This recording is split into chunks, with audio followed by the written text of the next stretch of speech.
At Capella University, learning online doesn't mean learning alone.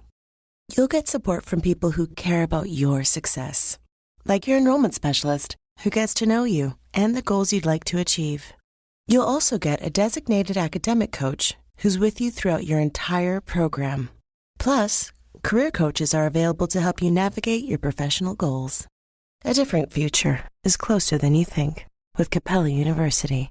Learn more at capella.edu. Starting a business can seem like a daunting task, unless you have a partner like Shopify. They have the tools you need to start and grow your business.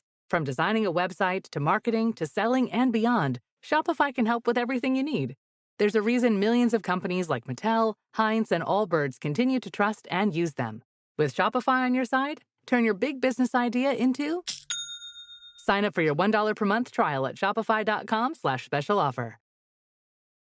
This is Optimal Living Daily, Making Time Tangible by Julie Morgenstern of juliemorgenstern.com. And I'm Justin Malik. Happy Saturday, and welcome to one of the only podcasts in the world where blogs are narrated to you for free.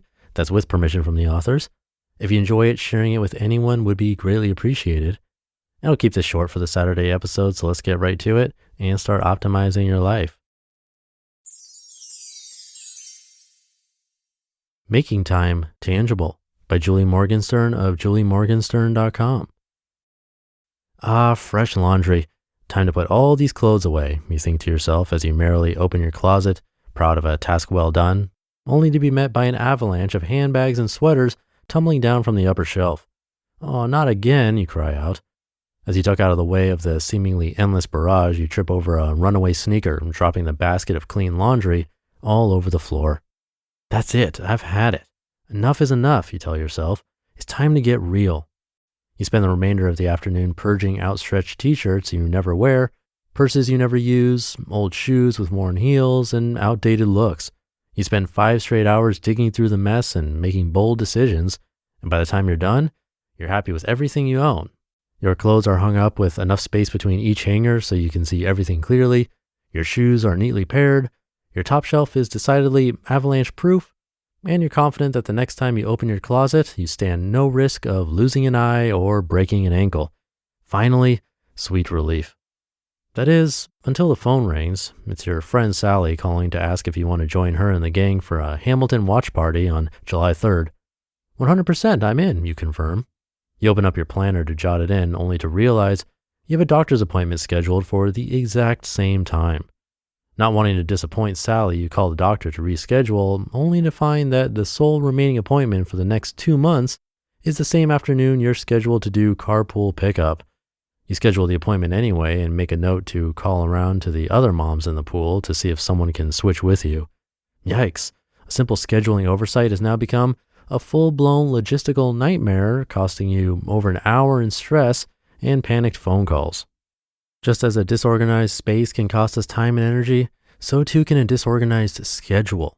In truth, we tend to squander a staggering amount of time each week mismanaging our appointments and to-dos, optimistically overbooking ourselves and trying to jam things in where they don't fit, only for everything to come crashing down around us. Week after week, we find ourselves forced to scramble at the last minute to reschedule projects and plans, trying to figure out what we can afford to cancel or put off. The trouble with managing time. In the journey from chaos to order, people often find it easier to organize space than time, because space is something you can actually see. Stacks of papers, piles of clothing, and shelves full of knickknacks are visible. You can pick things up and move them around in your space to see how they fit. You can easily see when your plate or your closet is too full. Time, on the other hand, is completely invisible. It's something you feel, and it feels utterly amorphous. How long is a day? Well, that depends on your energy and how much sleep you had. How long is an hour? Well, if you're doing something you love, it whizzes by. But if you're caught up in something dreadful, it crawls painfully along. How long will a given task take? Well, that depends on how you feel about it. Hate doing the dishes? It must take an hour. Love surfing the net? Easy, it'll only take 10 minutes. As long as time remains slippery and elusive, you'll have difficulty managing your days. To be successful, you need to change your perception of time.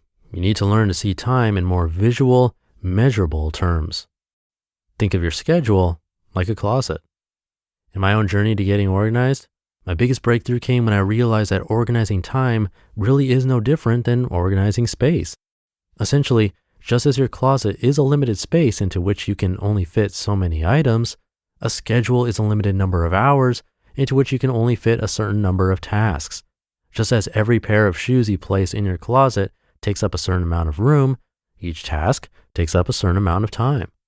Once you learn to see time like you see space, you recognize that there are quantitative limits to the time you have available. Just as your closet has a finite capacity, each week gives us just 168 hours to get things done. When your closet is too full, you must choose to keep one pair of shoes over another. When your schedule is too full, you must choose to keep one task over another.